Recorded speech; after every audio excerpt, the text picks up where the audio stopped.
everyone. We're back for another University Express interview. I'm Katie Earle, the coordinator of the program, and we're joined here today with Angela Keppel. Welcome, Angela. Hi. Oh, thank you for being here virtually. Yeah.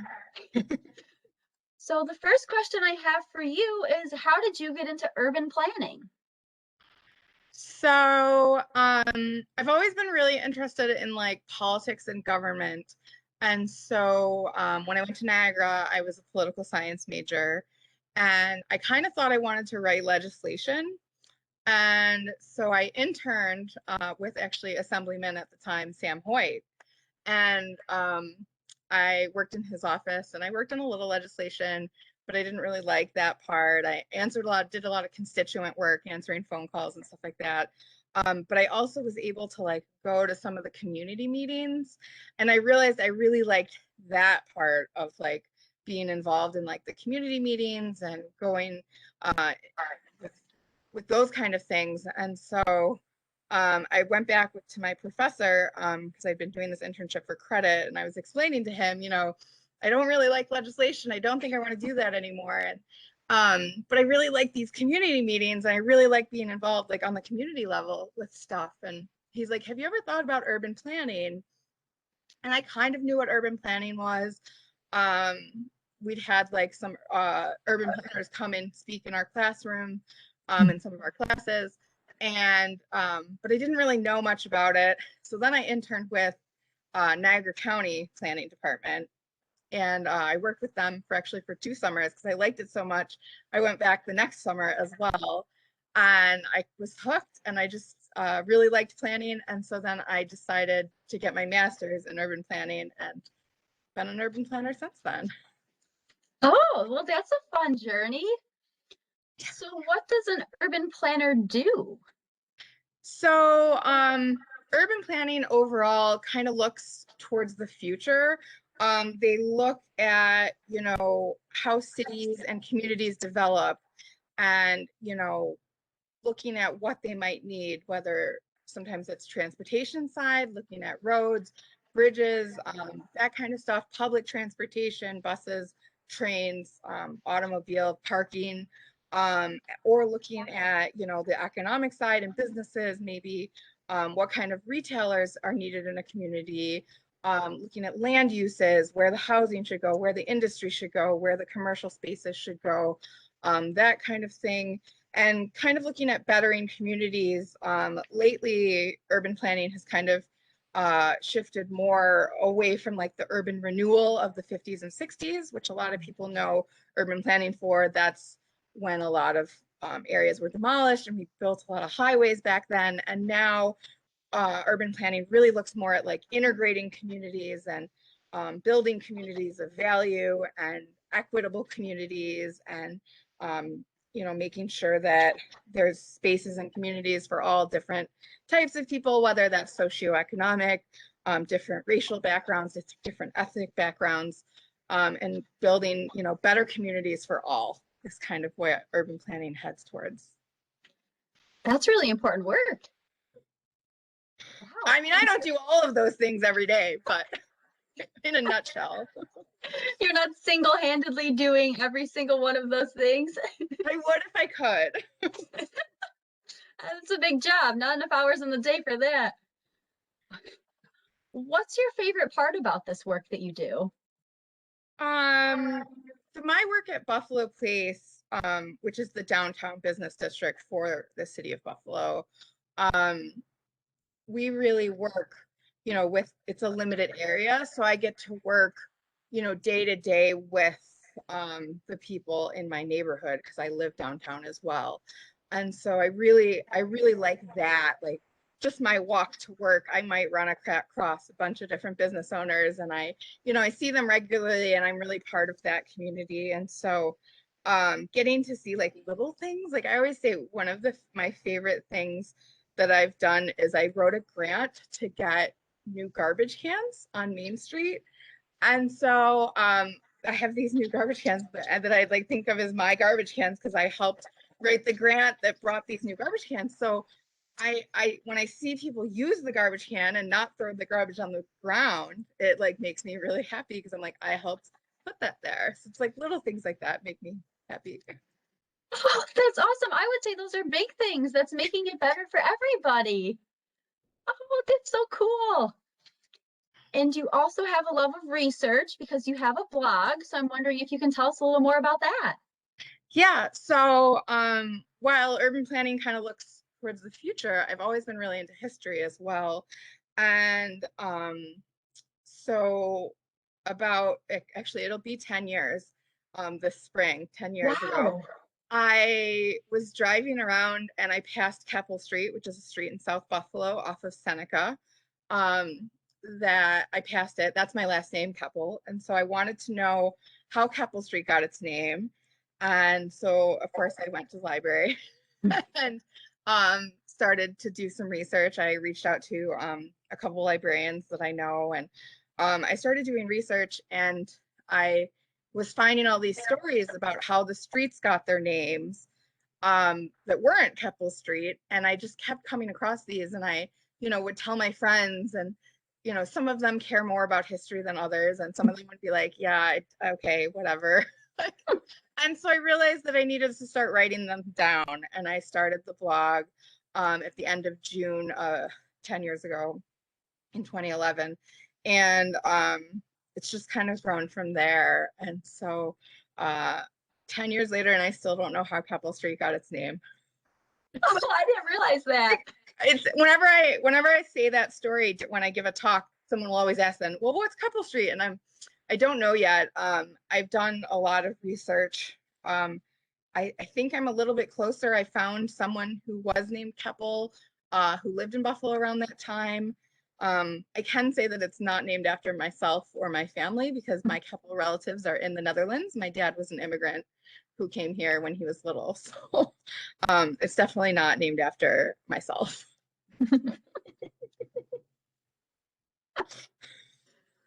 Wow. So, what do you think that feeling will be like when you finally figure out what Keppel Street was named after? I mean, I hope that someday I'm able to. That's one of the things with research is that, sometimes you might spend years trying to find something and there might not be an easy answer. May not when Keppel Street was renamed, it was Fisher. And it was, I believe, the 1870s. I would have to check to get the exact date, but they changed the name of a bunch of streets. I think it was during a time when Buffalo had annexed and gotten a bunch of new streets. And so they don't like to have duplication. So if there's, a North Street in Buffalo, and then there's also another North Street, it ends up being confusing for things like fire, police, getting your mail delivered. And so when Keppel Street was renamed, they renamed 150 streets on that same day. But even the council meeting minutes are not very specific because they listed all these 150 streets, but not necessarily the reason. So sometimes they say like the street being renamed honor Harry or whatever, and then you kind of find that little glimpse, and then And so I've been trying to find out if was a couple that lived on the street, or a couple that lived nearby, or an influential couple, that kind of thing. So, but sometimes there aren't any answers, and that's one of the things that makes history really fun when you do find the answers, but also a little frustrating at times as well. I could absolutely see that. Huh. Now, do you start out, aside from Keppel Street, do you start out with a specific street that you're trying to find, but then you find yourself deviating because you just follow something else? Like, how does that work? I feel like I'm the queen of that. Like I'll, start looking at something, and then you'll find another little tidbit of something, and I'll head down that path. That road, that street? Yeah, that road. Yes, that street. So, it is, and I find that with a lot of my research, I'm finding new things all the time. So sometimes you hit a dead end, but then you find another article in the newspaper from that, that area that you were looking in, and you find something else, and then that will trigger something, and you'll be able to, head down that way. Um, There's so many street puns. I love it. How long would you say it takes you to feel that you have like completely researched the street to where you want to add it to the blog? yeah, it really depends on the street. Some come really easy, some there's a lot of information about. Um, and I find that, especially when I first started, you'll notice even on the blog when you look at it that the posts are much shorter. They were much shorter, and I, would put the information out and then say, okay, it's out there. But I find that over the last 10 years, I've become a better researcher, and I'm more aware of more different sources to find information. So I'm able to kind of flush out some of the posts and then get more information. And I do find that sometimes I end up, spending more time. Like I could publish something, but I want to, explore another idea in it. And sometimes I find that I just need to, hit publish and say, it's good enough for now. Maybe we can revisit it later. And it's better to get something out than spend a lot of time. For example, over the last summer, I wrote about Mary Talbert, who was one of Buffalo's most influential Black women and very important in women's rights and African American rights around the turn of the century. And I wrote a 3-piece series about her. And it took me a long time because I kept wanting to write more. Like I kept finding more information that I wanted to make sure to include. I wanted to make sure I was doing justice to her. And so that one took a lot longer than I'd ever expected. Some of the streets, there's not as much information about the person. Like Mary Talbert, there's lots of sources, lots of information. I wrote recently about Judge Verplank for Plank Street. There's not as much about him. He's not someone that was as well known. And so that piece maybe took me, 8 to 10 hours, as opposed to like 2 to 3 weeks that the Mary Talbert took. Wow. Yeah. I totally respect what you say, though. You want to make sure you're doing justice for that person. Yeah, yeah. And it's hard sometimes too when you have like, a tidbit and then you want to find more, like you find out they were involved in some committee or something, and then you're like, well, I don't know what this is. I want to learn more. And so when I recently wrote about George Urban Boulevard and Urban Street in the city of Buffalo, and there was like information about like when the road was built. They built a bunch of different roads. It was in the 1920s, and before we had the highways, they were building a lot of these like peripheral, like kind of like little highways of the time. Miller's Port, River Road was improved during the time. George Urban was the one that headed to the east, and these were kind of building off the spokes of like the radial streets of the city of Buffalo, kind of expanding into the suburbs. And so I probably could have written like a whole nother post just on like the creation of all of those roads. But it was hard because then I was like, but I got to focus. I want to write about George Urban here. Yeah. Huh. That is so neat. I love how excited you are explaining this. I'm excited listening to it. So it's very cool. Yeah. And I find, particularly because I have the urban planning side, so, that's why like the street construction is really interesting to me because like, that's a big part of urban planning is like, especially in like new communities or like to expand, access and like buildings of streets. And so it's really interesting to me how they were, thinking about that access back then. And so I think that's, I kind of see things through the urban planning lens, even when I'm working in the history side of things. Huh. Yeah, and trying to, I guess, figure out like why would they put that street there? Or just yeah, like you're saying the accessibility. Huh. Mm-hmm. Mm-hmm. Wow. Okay, so we have that. I'm wondering if there's something you're trying to accomplish now. Could be anything. Um, I would love to find the time to write a book at some point. I really want to put, my blog into a book format. Um, it's finding the time and the money to do that.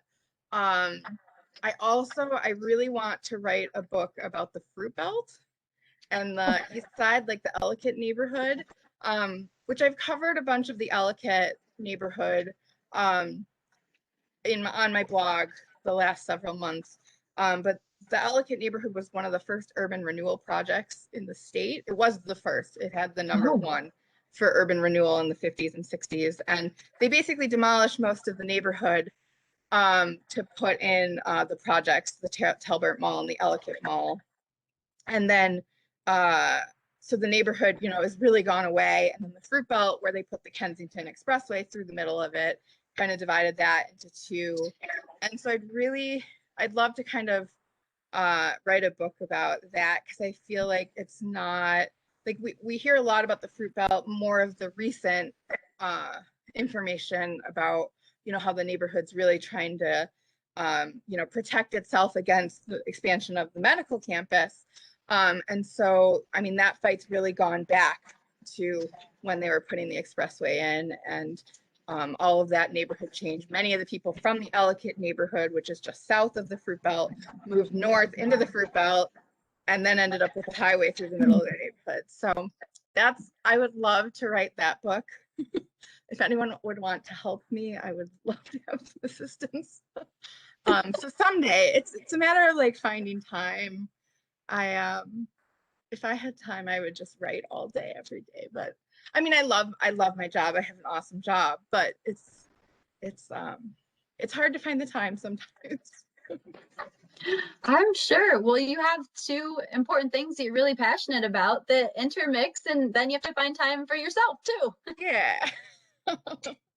Oh, well, I would love to read that book if you ever end up writing it. Sounds very interesting. Someday it'll happen. All right, it will happen. We just said that. Definitely. Well, the last question I have for you is what is a fun fact about yourself that you'd like to share? Um, let's see. Um, I always think it's a fun fact, but I named my bicycle after Samuel Wilkeson.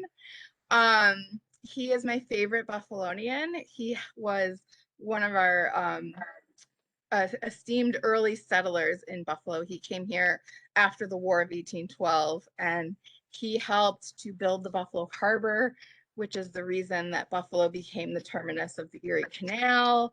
And you hear a lot of stories about, you know, when it was cold or rainy and the workers didn't want to work on the building of the harbor, and he would just jump in and start shoveling himself and, really felt like, he was helping too. He wasn't just the boss overseeing it. And, after the canal came, he really wanted to build Buffalo. So he, worked to constantly help Buffalo grow. And actually, his tombstone says he built this city in Latin. So it's like urban condita, I believe it is in Latin, but it means he built this city. And so I like to explore on my bicycle. That's something I really like to do. And so I like to explore the city that Samuel built on Samuel the bicycle. I love that so much. Oh, I'm so glad you shared that. We'll see you cruising around town on Samuel. That's the best. Yes. So if you see me on my bike, feel free to wave. Oh, Angela, well, thank you for your time today. I appreciate your participation in our program, and you're always a blast to talk to. Thanks. And to everyone who's watching, thank you, and stay tuned to see what Angela's going to offer for us in the spring. We'll see you next time.